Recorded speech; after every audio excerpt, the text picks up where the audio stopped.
कहानी की शुरुआत में हम देखते हैं एक ताकतवर आदमी फिनिश और उसके चेले एंडरडी को। इस वक्त ये दोनों जंगल में एक बहुत बड़े जंगली सूअर को पकड़ने जा रहे थे जो लोगों की फसलों को बर्बाद कर रहा था। गांव वाले उससे बहुत तंग थे। इस खतरनाक जानवर के सामने भी फिनिश डरा नहीं। उसने आंडी से कहा कि सब मुझे हीरो मानते हैं, अगर मैंने इस सूअर को काबू में नहीं किया तो क्या इज्जत रह जाएगी मेरी। उसने हथियार उठाया और सूअर पर हमला किया, लेकिन इन छोटे हमलों से सूअर पर कोई भी असर नहीं हुआ। फिनिश की मदद के लिए एंडरडी ने भी अपने हथियार से सूअर पर हमला बोल दिया, लेकिन उसका हथियार सूअर की नाक में चला गया और वह नींद से जाग गया। अब सूअर गुस्से में आ गया और एंडरडी की ओर बढ़ा, लेकिन तभी फिनिश उसके आगे आ गया उसे रोकने के लिए। उसने पूरा जोर लगाया, लेकिन इस ताकतवर जानवर को रोक नहीं पाया। अपना थोड़ा सा जोर लगाकर ही सूअर ने फिनिश को हवा में उड़ा दिया और आखिर में वह नीचे आकर सूअर के ऊपर ही गिरा। इस सूअर को काबू में लाने के लिए एंडरडी ने फिनिश की तरफ एक रस्सी फेंकी। जैसे ही फिनिश ने रस्सी पकड़ी, यह सूअर हवा में उड़ने लगा। फिनिश ने रस्सी को इस सूअर के दोनों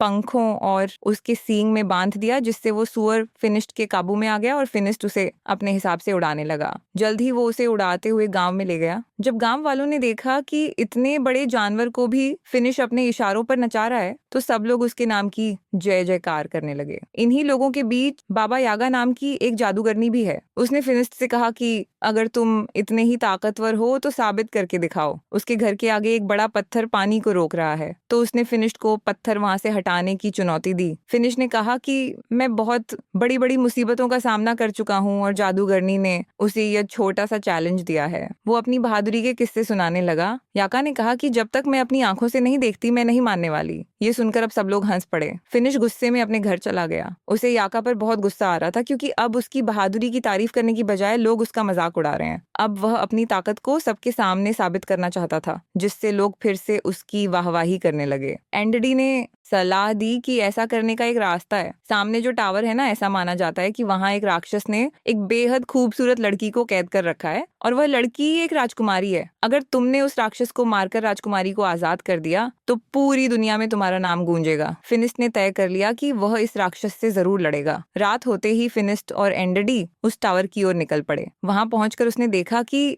यहाँ पहले से ही कुछ योद्धा इस राक्षस को हराने आए थे, लेकिन वह लोग मशहूर होने यहाँ नहीं आए। वह तो राजकुमारी को बचाकर उससे शादी करना चाहते हैं। उन सब ने फिनिश से पूछा कि अगर उन्होंने मिलकर राक्षस को हरा दिया तो राजकुमारी किसे मिलेगी। इस बात पर फिनिश ने कहा कि मुझे नहीं चाहिए राजकुमारी, मैं तो बस यहाँ पर नाम कमाने आया हूँ, आशी शामा हूँ। अलग जाकर फिनिश ने एंडरडी को बताया कि वह उस राक्षस को अकेले मारना चाहता है, इसीलिए वह सुबह का इंतजार नहीं करेगा। यह कहकर वह टावर के अंदर खिड़की से चला गया। वहां पहुंचते ही फिनिश को वह खूबसूरत राजकुमारी मिली। उसने फिनिश से कहा कि क्या तुम भी मरने के लिए आए हो। फिनिश ने कहा कि मैं तुम्हें बचाने आया हूँ। ये सुनकर लड़की भाग के अंदर चली गई। उसे रोकने के लिए फिनिश ने उसका हाथ पकड़ लिया। राजकुमारी ने अपना हाथ छुड़ाया और एक पिलर के पीछे चली गई। तभी पीछे से एक सांप ने फिनिश पर हमला कर दिया। फिनिश इस सांप से लड़ने लगा। तभी फिनिश को समझ आया कि ये कोई आम सांप नहीं है, बल्कि उस राक्षस की पूंछ है जिससे लड़ने वो यहाँ आया है। ये देखकर उसने पहले तो राक्षस पर खूब हमले किए, लेकिन जब कोई वार काम नहीं आया तो फिनिश ने उस राक्षस की दुम यानी उसके सांप वाले मुंह को हाथ में पकड़ लिया और अपनी पूरी ताकत से इस सांप के मुंह को चीरने की कोशिश की। लेकिन जैसे ही फिनिश ने उसका मुंह अपने हाथों से खोला, सांप ने फिनिश की आंखों में थूक दिया और अब फिनिश को नजर आना बंद हो गया। वह अंधा हो गया। अंधा होने पर भी फिनिश ने हार नहीं मानी और अपने पैर से टटोल कर अपना हथियार ढूंढ लिया। अब फिनिश ने दोबारा उस राक्षस पर हमला किया, लेकिन वो राक्षस गायब हो गया। फिनिश ने इतने हमले किए कि टावर टूटने लगा। टावर टूटने के शोर से सभी योद्धा भी जाग गए। वह सभी टावर से गिर रहे मलबे के पास आए। इन योद्धाओं को ना राजकुमारी दिखी ना ही राक्षस, बस दिखा तो मलबे के नीचे दबा हुआ फिनिश जो धीरे धीरे उठ रहा था। जब एंडरडी को पता चला कि फिनिश अपनी आंखें खो चुका है, तो वह उसे वहां से ले जाकर घर छोड़ आया। फिनिश अपनी आंखों को खोकर बहुत गुस्से में था। वह बहुत चिड़चिड़ा हो गया था। उसकी यह हालत एंडरडी से देखी नहीं गई। एंडरडी मदद के लिए बाबा यागा के पास गया। उसने बाबा यागा को सब कुछ बताया कि फिनिश के साथ क्या हुआ, लेकिन बाबा यागा ने मदद करने से साफ मना कर दिया, क्योंकि जब वह मुसीबत में थी तो फिनिश ने भी उसकी मदद नहीं की थी। ये बात जब फिनिश को पता चली तो वह बहुत उदास हो गया। इसी तरह वक्त गुजरता रहा। अब एंडरडी ने भी फिनिश के पास आना बंद कर दिया था। वह अपने सारे काम बहुत मुश्किल से कर पाता। बाहर जाकर खाने पीने का सामान खरीद कर लाता, लेकिन बच्चे उसके फल चुरा लेते। अब उसके पैसे भी खत्म होने वाले थे। एक दिन एंडरडी फिनिश के घर आया तो उसने गुस्से में एंडरडी से कहा कि उसके पास एंडरडी के लिए कोई काम नहीं है, तो तुम एक काम करो, कुछ और ढूंढ लो। ये सुनकर एंडरडी वहां से चला गया। बीतते समय के साथ फिनिश के सारे पैसे खत्म हो गए। अब वह दिन आ गया कि फेनिस्ट बाजार के सड़े गले फल खाने लगा। ऐसे ही एक दिन जब उसे सड़ा गला फल भी नहीं मिला तो वह अपनी टोकरी लेकर बाजार में बैठा रहा। बाबा यागा वहां से गुजर ही रही थी कि तभी उसने फिनिश को देखा तो उसने अपनी टोकरी से कुछ खाने का सामान फिनिश की टोकरी में डाल दिया। इससे पहले ये दोनों कुछ बात करते गांव पर कुछ लुटेरों ने हमला कर दिया। ये लुटेरे गांव के लोगों को मारने लगे। फिनिश देख तो नहीं सकता लेकिन उसे अच्छे से सुनाई दे रहा था कि कैसे लोग मर रहे हैं, तड़प रहे हैं। जैसे ही लुटेरे उसके पास आए उसने आवाज सुनकर वापस उन पर हमला किया। कुछ देख ना पाने के बावजूद भी सिर्फ आवाज के सहारे वह 2-3 डाकुओं से एक साथ लड़ रहा था। एक दूसरे डाकू ने फिनिश पर रस्सी फेंकी लेकिन फिनिश ने यह रस्सी पकड़कर डाकू को घोड़े से नीचे गिरा दिया और फिर उसे अपनी तरफ खींचकर उसकी खूब धुलाई की। लेकिन कुछ डाकुओं ने पीछे से उस पर हमला किया और वह वहीं बेहोश हो गया। जब उसे होश आया तो वह एक शिप में था। उसकी गर्दन और हाथों को एक लकड़ी में बांधा गया था। इस जहाज में बाबा यागा और गांव के काफी सारे लोग भी थे। फिर हमने देखा कि एंडरडी भी यहाँ है। वो जहाज में आजाद घूम रहा था। बाबा यागा ने पूछा कि तुम आजाद कैसे घूम रहे हो? तो उसने कहा कि मैंने इन डाकुओं को यकीन दिला दिया है कि मैं इनकी तरफ ही हूँ, मैं इनकी मदद करूंगा। साथ ही वह गांव वालों के ऊपर डाकुओं के लिए नजर भी रखेगा। एंडी के पास इस वक्त एक सोने का चिराग है जो उसने डाकुओं से चुराया था। उसने कहा कि वह इस चिराग को बेचकर खूब पैसे कमाएगा। जैसे ही एंडरडी ने इस चिराग को रगड़कर साफ किया तो उसमें से एक जिन बाहर निकला। उसे देखकर सब घबरा गए, यहाँ तक कि एंडरडी भी नीचे का शोर सुनकर एक डाकू वहां आ गया। लेकिन जिन ने इस डाकू को मारकर ऊपर फेंक दिया। जब जिन एंडरडी के पास गया उसकी ख्वाहिश पूछने तो एंडरडी ने कहा कि वापस चिराग में चले जाओ और वह जिन दोबारा से चिराग में चला गया। ऊपर से एक डाकू आया और एंडरडी के गले पर तलवार तानकर अपना चिराग उससे वापस ले लिया और कुछ ही देर में यह जहाज अरेबिया पहुंचा।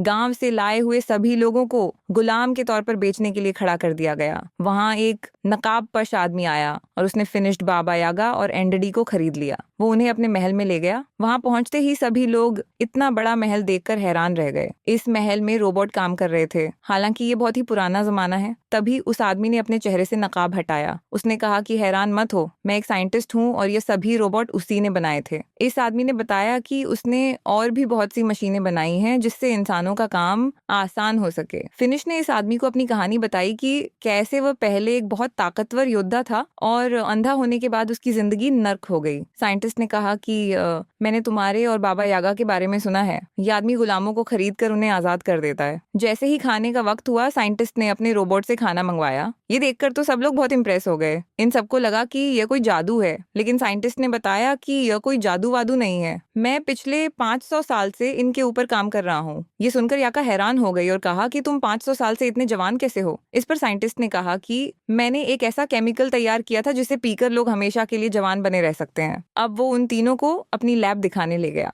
वहां जाकर फिनिश ने पूछा कि तुमने यह केमिकल कैसे तैयार किया और क्या उसे पीकर मेरी आंखें भी वापस आ सकती हैं? साइंटिस्ट ने कहा कि उससे तो नहीं हो पाएगा, लेकिन मेरे पास एक दूसरी चीज है। उसने फिनिश को एक चश्मा पहनाया जिससे उसे दोबारा सब कुछ दिखने लगा। साइंटिस्ट का मानना था कि साइंस की मदद से कोई भी चमत्कार किया जा सकता है और जो लोग जादू का इस्तेमाल करते हैं वह दुनिया को नुकसान पहुंचाते हैं और इन नुकसान पहुंचाने वाली चीजों को खत्म करने के लिए ही उसने एक मशीन बनाई है। अपनी बात को साबित करने के लिए उसने वो चिराग निकाला जो उसने लुटेरों से खरीदा है। याका ने कहा कि यह खतरनाक हो सकता है वगैरह, लेकिन साइंटिस्ट रुका नहीं। उसने चिराग को घिसा और उसमें से जिन निकला। उसने अपनी मशीन चला दी जिसने जिन को अपने अंदर खींच लिया। जिसके बाद उसने कहा कि देखा, मेरे आविष्कार ने जीनी को खत्म कर दिया। उसी रात साइंटिस्ट को पता चला कि पास की एक पहाड़ी पर एक राक्षस है जो आम आदमियों को नुकसान पहुंचा रहा है। साइंटिस्ट ने कहा कि उसे तो पकड़ना ही होगा। जब ये बात फिनिस्ट को पता चली कि इस राक्षस का शेर जैसा मुंह है और सांप जैसी दुम, तो फिनिस्ट तुरंत समझ गया कि ये तो वही राक्षस है जिसने उसे अंधा किया था। फिनिश ने साइंटिस्ट से कहा कि मैं भी साथ चलूंगा, मुझे उस राक्षस से बदला लेना है। लेकिन साइंटिस्ट उसकी जान को खतरे में नहीं डालना चाहता। इस पर फिनिश ने कहा कि आपने मेरी मदद की है इसलिए मैं भी आपकी मदद करूंगा। इसके बाद साइंटिस्ट ने फिनिश को एक गैजेट दिया जिसे अगर राक्षस के पास रखा जाए तो वह खुद ही उसमें कैद हो जाएगा। रात को बाबा यागा इस साइंटिस्ट की लैब में घुस गई। वो यहाँ से उस केमिकल को पीना चाहती थी ताकि वह भी हमेशा जवान रहे। लेकिन साइंटिस्ट ने उसे पकड़ लिया और कहा कि अगर तुम लोग राक्षस को लाने में कामयाब हो गए तो मैं खुद ही तुम्हें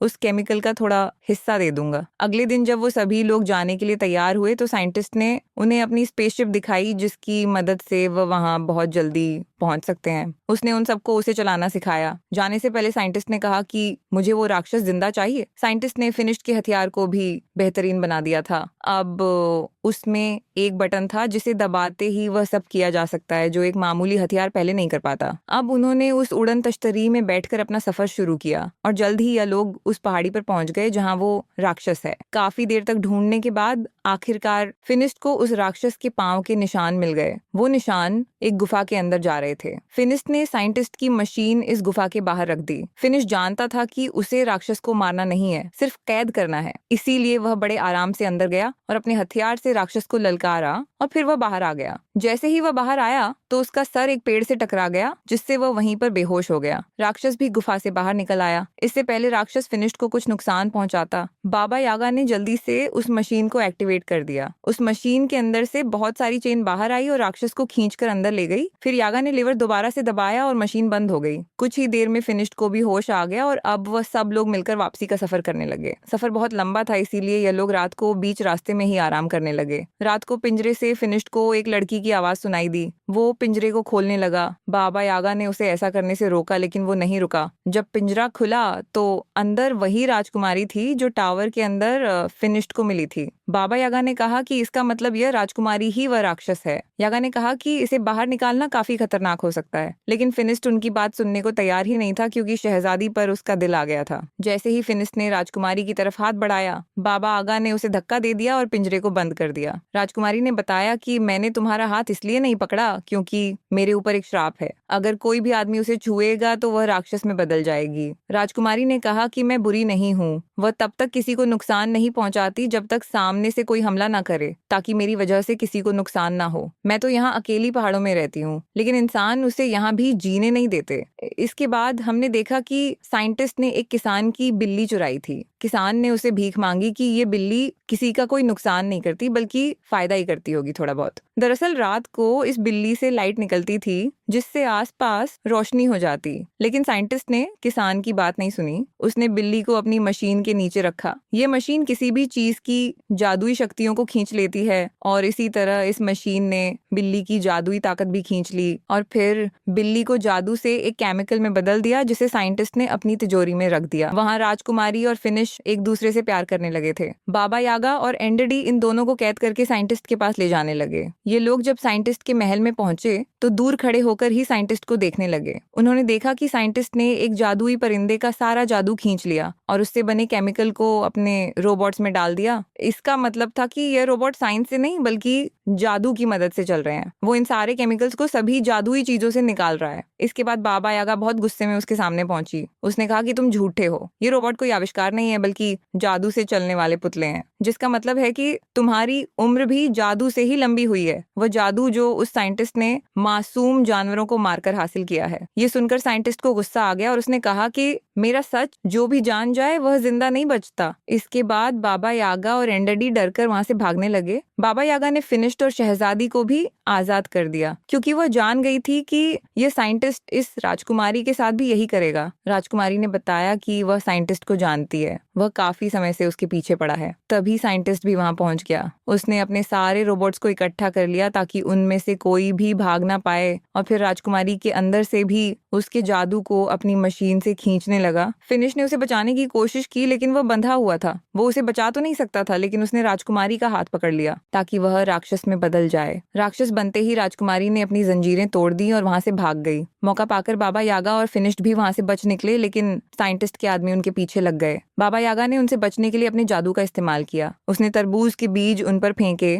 जो अचानक तरबूजों में बदल गए। साइंटिस्ट ने भी अपना बड़ा रोबोट निकाला। वह किसी भी हाल में फिनिश्ड और बाबा यागा को नहीं छोड़ सकता क्योंकि वह उसकी सच्चाई जानते हैं। एंडडी ने साइंटिस्ट को समझाया कि हमारे पास जितना जादुई केमिकल है बहुत है, लेकिन साइंटिस्ट नहीं माना। वो बड़ा टर्टल रोबोट जब बाहर निकला तो पूरा महल टूट गया। साइंटिस्ट अब इस रोबोट के अंदर बैठकर एंडडी के साथ फिनिश और यागा का पीछा कर रहा था। अब वो इन दोनों पर तोप के गोले बरसाने लगा। फिनिश ने यागा से कहा कि तुम इसका ध्यान भटकाओ और मैं इसके ऊपर चढ़कर इसे उल्टा करने की कोशिश करता हूँ, क्योंकि एक बार अगर ये बड़ा सा टर्टल उल्टा हो गया तो सीधा नहीं हो पाएगा। जैसे ही वह रोबोट यागा के सामने आया, उसमें लगी मशीन यागा के अंदर के जादू को खींचने लगी, जिस वजह से यागा बिल्कुल बूढ़ी लगने लगी। ये देखकर फिनिस्ट को बहुत तरस आया, लेकिन जब तक वह साइंटिस्ट का ध्यान भटका रही थी, फिनिश टर्टल के ऊपर चढ़ गया। जब साइंटिस्ट ने ये देखा तो उसने टर्टल के हाथ फैला दिए ताकि वह फिनिश को नीचे फेंक सके। फिनिश तो नहीं गिरा, लेकिन उसका चश्मा गिर गया। अब उसे दिखना बंद हो गया था। बाबा यागा ने जैसे ही ये देखा तो वह फिनिस्ट की मदद करने लगी, उसे बताने लगी कि कैसे लड़ना है, कहाँ जाना है। इतनी ही देर में राक्षस बनी हुई वह राजकुमारी वहां आ गई। उसे देखकर साइंटिस्ट डर गया। वहीं फिनिस्ट ने टर्टल के गले में जंजीर बांध दी और उसे उल्टा करने लगा, जिसके बाद टर्टल के अंदर मौजूद सारा जादुई केमिकल नीचे गिरने लगा। साइंटिस्ट ने अपने जादुई पंखों से वहां से बच निकलने की कोशिश की, लेकिन उसके जादुई पंखों ने काम नहीं किया और वह नीचे उस जादुई केमिकल में गिरकर मर गया। वहीं फिनिश भी अब थककर बेहोश हो गया था। राजकुमारी उसे वहां गिरा हुआ देखकर रोने लगी, क्योंकि उसे डर लग रहा था कि उसे कुछ हो तो नहीं गया। वो फिनिश से सच्चे दिल से प्यार करने लगी थी। जैसे ही शहजादी के आंसू फिनिस्ट की आंखों में गिरे तो उसे अचानक ही होश आ गया, साथ ही उसकी नजर भी वापस आ गई थी। फिनिश ने उससे अपने प्यार का इजहार किया और हमेशा राजकुमारी के साथ रहने का वादा भी, लेकिन राजकुमारी ने कहा कि अपने श्राप की वजह से मैं तुम्हारे साथ नहीं रह सकती। फिनिश उदास हो गया और अपने बाकी साथियों के साथ गांव वापस आ गया, लेकिन अभी भी वह राजकुमारी की याद में खोया हुआ था। जब बाबा यागा दोबारा जवान होने का रास्ता ढूंढ रही थी तो उसे राजकुमारी के श्राप को तोड़ने का तरीका भी मिल गया। वह खुशी से फिनिश के पास गई और यह खुशखबरी उसे दी। उसने बताया कि यह श्राप शहजादी को जानबूझकर दिया गया है, इसमें उसकी कोई गलती थोड़ी है और अब उनका अगला काम राजकुमारी के श्राप को काटना ही होगा। लेकिन वह शायद इस मूवी के अगले पार्ट में दिखाया जाएगा, जो कि अभी आया नहीं है। वीडियो पसंद आई तो लाइक कर देना, चैनल को सब्सक्राइब कर देना।